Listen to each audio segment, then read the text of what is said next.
नमस्कार दोस्तों। आज हम सुनेंगे मुंशी प्रेमचंद जी द्वारा लिखित कहानी पूस की रात।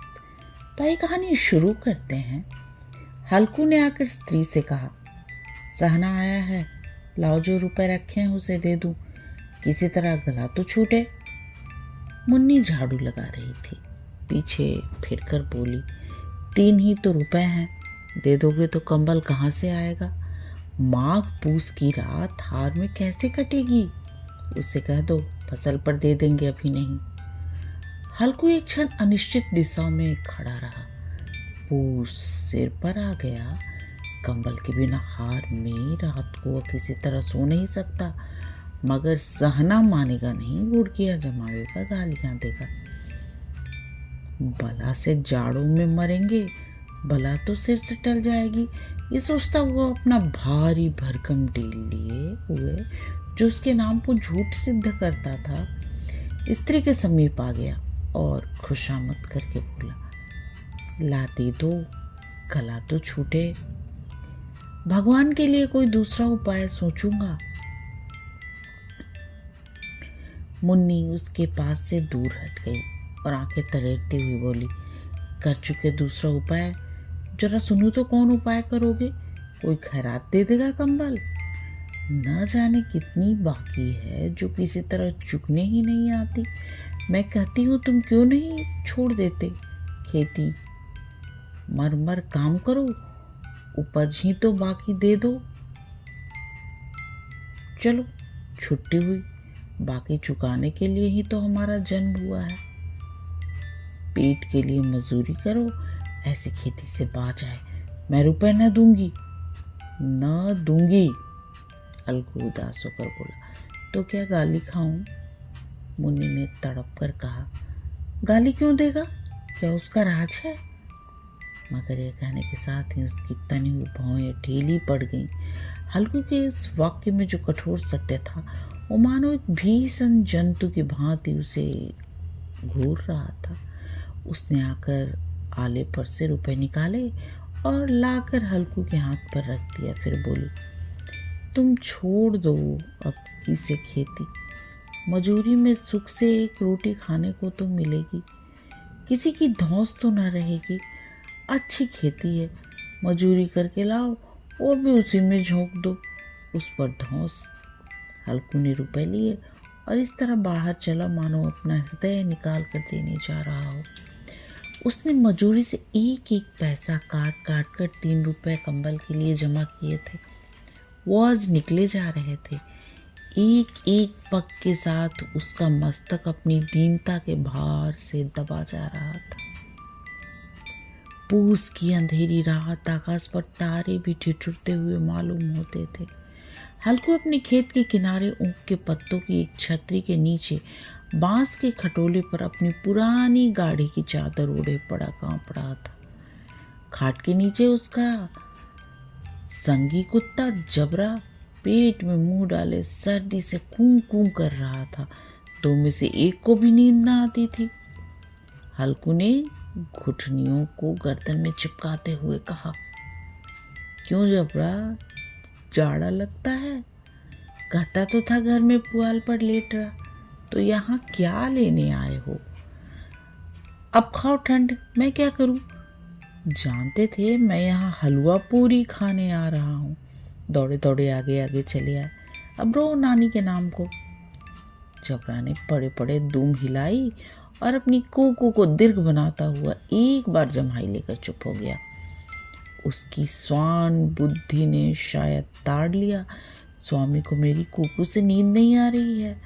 हल्कू ने हाथ निकाल कर जबरा की ठंडी पीठ सहलाते हुए कहा, कल से मत आना मेरे साथ, नहीं तो ठंडे हो जाओगे। ये पछुआ न जाने कहाँ से बर्फ लिए आ रही है। उठूं, फिर एक चिलम भरूं, किसी तरह रात तो कटे। 8 चिलम तो पी चुका। ये खेती का मजा है। और एक भगवान ऐसे पड़े हैं जिनके पास जाड़ा जाए तो गर्मी से घबरा कर भागे। मोटे मोटे गद्दे, लिहाफ, कंबल, मजाल है जाड़े का गुजर हो जाए। तकदीर की खूबी है, मजूरी हम करें, मजा दूसरे लूटे। हल्कू उठा, गड्ढे में से जरा सी आग निकालकर चिलम भरी। जबरा भी उठ बैठा। हल्कू ने चिलम पीते हुए कहा, पिएगा चिलम? जाड़ा तो क्या जाता है, हाँ जरा मन बदल जाता है। जबरा ने उसके मुंह की ओर प्रेम से छलकती हुई आंखों से देखा। हल्कू, आज और जाड़ा खा ले, कल से मैं यहाँ पुआल बिछा दूंगा, उसी में घुसकर बैठना, तब जाड़ा न लगेगा। जबरा ने अपने पंजे उसकी घुटनियों पर रख दिए और उसके मुंह के पास अपना मुंह ले गया। हल्कू को उसकी गर्म सांस लगी। चिलम पीकर हल्कू फिर लेटा और निश्चय करके लेटा कि चाहे कुछ भी हो जाए अब की सो जाऊंगा। पर एक ही क्षण में उसके हृदय में कंपन होने लगा। कभी इस करवट लेता, कभी उस करवट, पर जाड़ा किसी पिशाच की भांति छाती को दबाए हुए था। जब किसी तरह न रहा गया, उसने जबरा को धीरे से उठाया और उसके सिर को थपथपाकर उसे अपनी गोद में सुला लिया। कुत्ते की देह से जाने कैसी दुर्गंध आ रही थी, पर वह उसे अपनी गोद में चिपटा हुए ऐसे सुख का अनुभव कर रहा था जो इधर महीनों से उसे न मिला था। जबड़ा शायद समझ रहा था कि स्वर्ग ही है और हल्कू की पवित्र आत्मा तो उस कुत्ते के प्रति घृणा की गंध तक न थी। अपने किसी अभिन्न मित्र या भाई की भी वह इतनी ही तत्परता से गले लगाता। वह अपनी दीनता से आहत न था जिससे आज उसे इस दशा को पहुंचा दिया। नहीं, इस अनोखी मैत्री ने जैसे उसकी आत्मा के सब द्वार खोल दिए थे और उसका एक एक अणु प्रकाश से चमक रहा था। सहसा जबरा ने किसी जानवर की आहट पाई। इस विशेष आत्मीयता ने उसमें एक नई स्फूर्ति पैदा कर दी थी जो हवा के ठंडे झोंकों को तुच्छ समझती थी।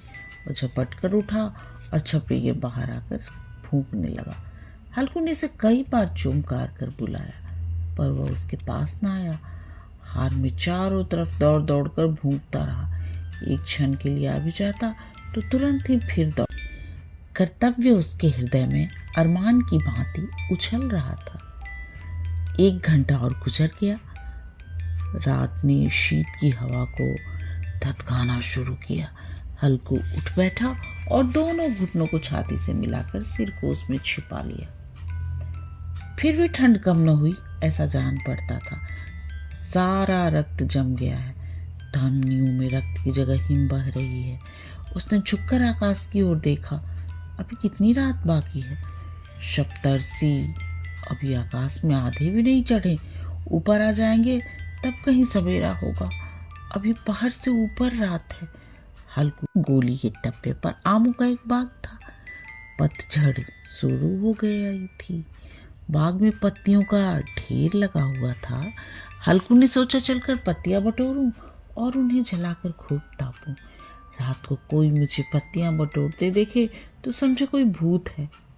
कौन जाने कोई जानवर ही छिपा बैठा हो। मगर अब तो बैठे नहीं रहा जाता। उसने पास के अरहर के खेत में जाकर कई पौधे उखाड़ लिए और उनका एक झाड़ू बनाकर हाथ में सुलगता हुआ उपला लिए बगीचे की तरफ चला। जबरा ने उसे आते देखा, पास आया और दुम हिलाने लगा। हल्कू ने कहा, अब तो नहीं रहा जाता जबरू, चलो बगीचे में पत्तियां बटोर कर तापें। टाटे हो जाएंगे तो फिर आकर सोएंगे। अभी तो बहुत रात है। जबरा ने कू करके सहमति प्रकट की और आगे बगीचे की ओर चला।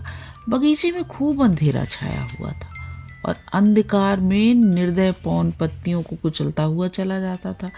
वृक्षों से ओट की बूंदें टप टप नीचे टपक रही थी। एकाएक एक झोंका मेहंदी के फूलों की खुशबू लिए हुए आया। हल्कू ने कहा, कैसी अच्छी महक आई जबरू, तुम्हारी नाक में कुछ सुगंध आ रही है। जबरा को कहीं जमीन पर एक हड्डी पड़ी मिल गई थी, उसे निचोड़ रहा था।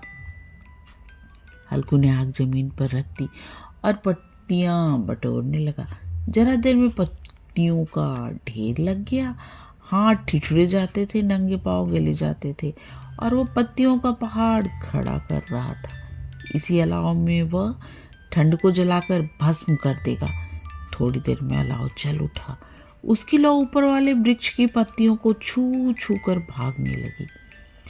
उस अस्थिर प्रकाश में बगीचे के विशाल वृक्ष ऐसे मालूम होते थे मानो उस अथाह अंधकार को अपने सिरों पर संभाले हुए हों।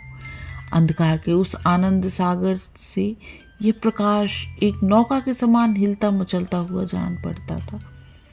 हल्को अलाव के सामने बैठा आग ताप रहा था। क्षण भर ने उसमें दोहर उतार कर बगल में दबा ली, दोनों पांव फैला लिए मानो ठंड को ललकार रहा हो। तेरे जी में आया सोकर ठंड की असीम शक्ति पर विजय पाकर वह विजय गर्व को हृदय में छिपा न सकता था। उसने जबरा से कहा, क्यों जब्बर, अब ठंड नहीं लग रही है? जब्बर ने कूकू करके मानो कहा, अब क्या ठंड लगती ही रहेगी? पहले से उपाय न सूझा नहीं, इतनी ठंड क्यों खाते? जब्बर ने पूछ हिलाई। अच्छा आओ इस अलाव को कूदकर पार करें, देखे कौन निकल जाता है। अगर जल गए बचा तो मैं दवा न करूंगा। जब्बर ने उस अग्नि राशि की ओर कातर नेत्रों से देखा। मुन्नी से कल न कह देना, नहीं तो लड़ाई करेगी। ये कहता हुआ वो उछला और उस अलाव के ऊपर से निकल गया। पैरों में जब जरा लपट लगी पर वो कोई बात न थी। जबरा के गिर्द घूमकर उसके पास आ खड़ा हुआ। हल्कू ने कहा, चलो चलो, इसकी सही नहीं, ऊपर से कूद कर आओ। वो फिर कूदा और अलाव के उस पार आ गया। पत्तियां जल चुकी थीं। बगीचे में फिर अंधेरा छाया था। राख के नीचे कुछ कुछ आग बाकी थी, जो हवा का झोंका आ जाने पर जरा जाग उठती थी, पर एक क्षण में फिर आंखें बंद कर लेती थी। हल्कू ने फिर चादर ओढ़ ली और गर्म राख के पास बैठा हुआ एक गीत गुनगुनाने लगा। उसके बदन में गर्मी आ गई थी, पर ज्यों ज्यों शीत बढ़ी जाती थी उसे आलस से दबाए लेता था। जबरा जोर से भूख कर खेत की ओर भागा। हल्कू को ऐसा मालूम हुआ कि जानवरों का एक झुंड उसके खेत में आया। शायद नीलगायों का झुंड था। उनके कूदने दौड़ने की आवाज़ें साफ कान में आ रही थीं। फिर ऐसा मालूम हुआ कि खेत में चर रही हैं। उनके चबाने की आवाज़ चर चर सुनाई देने लगी। उसने दिल में कहा कि नहीं, जबरा के होते हुए कोई जानवर खेत में नहीं आ सकता। नोच ही डाले, मुझे भ्रम हो रहा है। अब तो कुछ नहीं सुनाई देता, मुझे भी कैसा धोखा हुआ। उसने जोर से आवाज़ लगाई, जबरा जबरा। जबरा भूखता रहा, उसके पास ना आया। फिर खेत के चरे जाने की आहट मिली। अब वो अपने को धोखा न दे सका।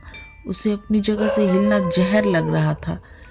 कैसा दंदाया हुआ बैठा था। इस जाड़े पाले में खेत में जाना, जानवरों के पीछे दौड़ना असहनीय जान पड़ा। वो अपनी जगह से न हिला। उसने जोर से आवाज़ लगाई, हिलो हिलो हिलो। जबरा फिर भूख उठा। जानवर खेत चर रहे थे, फसल तैयार है। कैसी अच्छी खेती थी, पर ये दुष्ट जानवर उसका सर्वनाश किए डालते हैं। हल्कू पक्का इरादा करके उठा और 2-3 कदम चला, पर एकाएक हवा का ऐसा ठंडा चुभने वाला बिच्छू के ढंग का सा झोंका लगा कि वह फिर बुझते हुए अलाव के पास आ बैठा और राख को कुरेद कर अपनी ठंडी देह को गरमाने लगा। जबड़ा अपना गला फाड़े डालता था।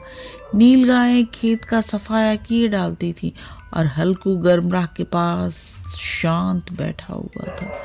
अकर्मण्यता ने रस्सियों की भांति उसे चारों तरफ से जकड़ रखा था।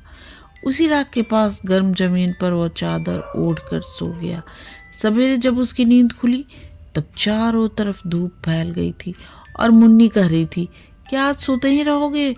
तुम यहाँ आकर रम गए और उधर सारा खेत चौपट हो गया।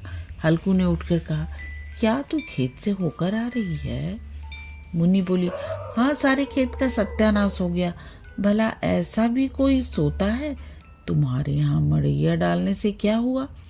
हल्कू ने बहाना किया, मैं मरते मरते बचा, तुझे अपनी खेत की पड़ी है।